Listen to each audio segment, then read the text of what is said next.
dan kutuk jika engkau tidak mendengarkan kemudian dengan mengikuti Allah lain yang tidak kamu kenal. Kalau kita tidak mau kutuk datang dalam hidup kita, jauhi penyembahan berhala. Jangan mau diajak teman, saudara, orang tua pergi ke dukun.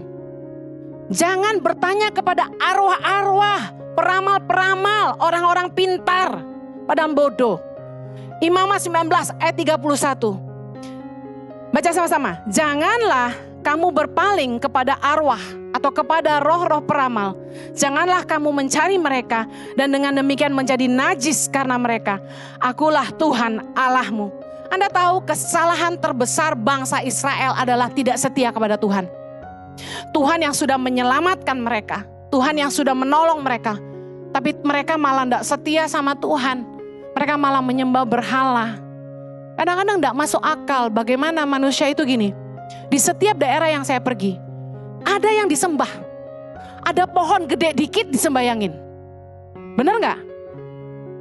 Bunga dibawa, disembayangin, diasap-asepin. Jujur saya suka bau kemenyan. Tapi karena itu identik dengan apa? Dukun, jadi males lah. Sebenarnya itu pewangi yang mahal loh. Kemenyan dan mur, frankincense. Itu bagus, baunya enak banget.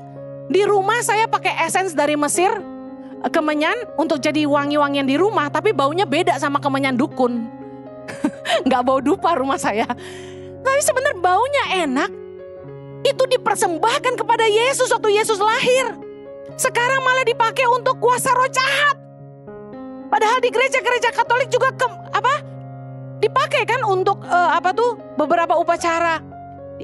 Nah, wanginya enak gitu loh. Jangan sampai hidup kita yang harusnya menjadi bau-bauan yang sedap di hadapan Tuhan, malah kita persembahkan kepada setan. Jangan datang kepada dukun. Satu hari seorang dukun bertobat dan dia cerita gini, ketika orang Kristen datang untuk bertanya kepada si dukun, dia sedang buka celah. Saat itu juga rohnya tunduk kepada kuasa iblis. Begitu melangkahkan kaki masuk di pintu kuil atau tempat dukun itu, roh kita tunduk kepada roh setan di dalam dukun itu. Sehingga apa saja dalam hidup kita bisa terbaca. Nah, kitanya jangan terpesona. Kok dia tahu? Kok dia tahu? Wih, con banget. Wow, peka. Karena gini, waktu kamu mengambil keputusan datang ke tempat dukun itu, sebenarnya kamu sedang menundukkan rohmu kepada rohnya iblis. Gak heran ketika kamu datang dia tahu. Iblis gak maha tahu. The devil doesn't know your future. Amen. Iblis gak tahu masa depan kita. Dia cuma bisa baca masa lalu kita, hidup kita karena roh kita cerita. Jangan datang. Tiap kali Anda ketemu dengan teman-teman yang bilang gini, gimana bisnis lu masih sepi? Lu ke gereja doang sih, coba lu ikut gua. Nih ada orang pinter nih. Manusia tuh ya senang sama yang bau-bau mistis-mistis. Benar nggak? Buktinya apa? Kalau ada pendeta yang pinter bernubuat, dipakai Tuhan dengan karunia nubuatan, pasti mupeng semua. Tahu mupeng? Muka pengen dinubuatin. Pastor, can you pray for me? Pastor, ada nubuatan apa buat saya? Ada yang datang ke saya. Bu Heni, coba berdoa buat saya. Tuhan ada pesan apa buat saya dari Bu Heni? Tolong Bu Heni doakan keluarga saya. Tolong sampaikan pesan Tuhan buat saya. Gue liatin dia. Lu doa sendiri enak aja. Lu kira gampang tanya Tuhan? Urusan gue aja banyak. Mau ngurusin elu. Kecuali Tuhan bicara khusus, kita gak perlu datang gitu. Emangnya kita dukun? Hamba Tuhan itu bukan dukun. Jangan pernah mendukunisasi hamba-hamba Tuhan. Itu berhala. Mendukunisasi. Jangan ada berhala di hati kita. Amen. Yeremia 17 ayat 5. Beginilah firman Tuhan. Terkutuklah orang yang mengandalkan manusia, yang mengandalkan kekuatannya sendiri dan hatinya menjauh daripada Tuhan. Ayat 7, diberkatilah orang yang mengandalkan Tuhan dan yang menaruh harapannya pada Tuhan. Lihat firman Tuhan. Orang akan hidup di dalam kutuk ketika dia mulai ngandelin manusia. Automatically. Mengandalkan kekuatannya sendiri.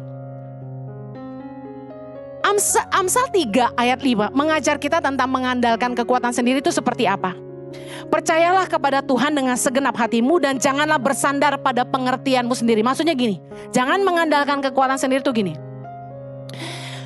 Orang kalau mengandalkan Tuhan, dia pasti berdoa, minta tuntunan Tuhan, penyertaan Tuhan, hikmat Tuhan untuk apapun yang dia kerjakan. Amen. Mau cari jodoh, dia pasti doa. Nggak cuma pakai mata. Saya tahu sulit jatuh cinta sama bibir sumbing. Tapi paling enggak, kalau Anda berdoa, bibir sumbing itu bisa operasi kok. Amen. Ada yang terlalu tengil, udah nggak ganteng high standard lagi. Saya kesel kadang-kadang. Ada anak muda, kaya enggak, ganteng juga enggak, pas-pasan lah. Tapi bilang sama saya, Bu Heni, saya dapat visi, saya akan menikah dengan Miss Universe, dia bilang gitu. Nah ini nih yang kayak gini nih, lu kedukun mana dalam hati gua? Enggak, sometimes ya, you need mirror you know. Makanya kita butuh cermin. Sorry man. Yang bagus tuh mahal. Bener gak?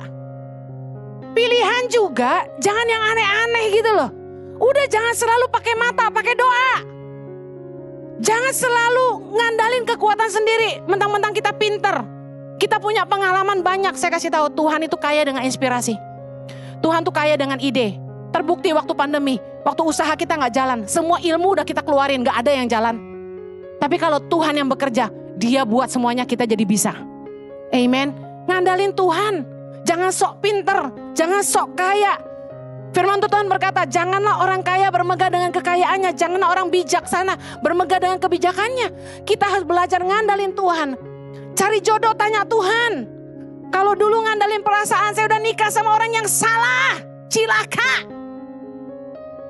Saya pernah putus sama Jojo. Waktu kami gak jadi nikah 0202. Saya tuh mulai deket sama cowok lain. Gak apa-apa deh udah lewat jadi gue buka. Secara mata memandang ini cowok lebih cakep.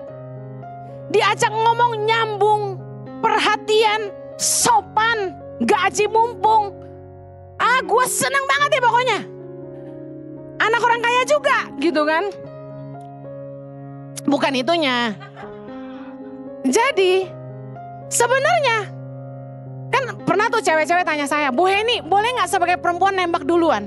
Sepanjang sejarah hidup saya dikejar laki-laki, baru kali ini saya naksir orang. Serius.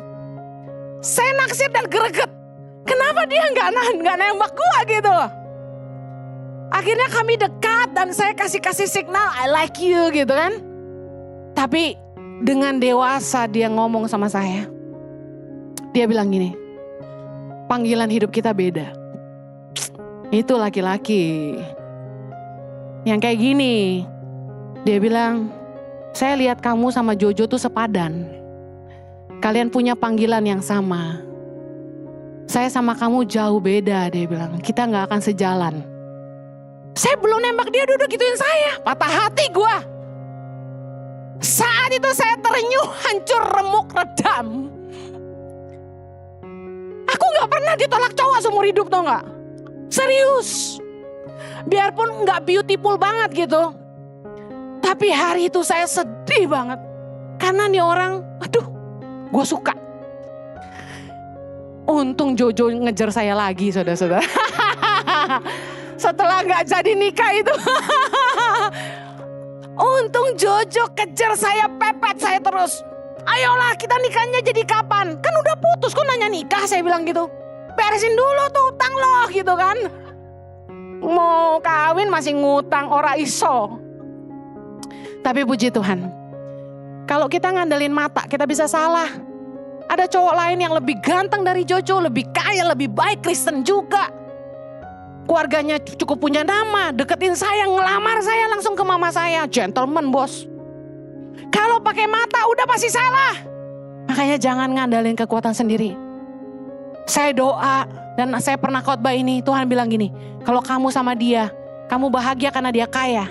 Tapi kalau kamu nikah sama Jojo, kamu menggenapi rencanaku dalam hidupmu. Tuhan gak pernah salah. Haleluya.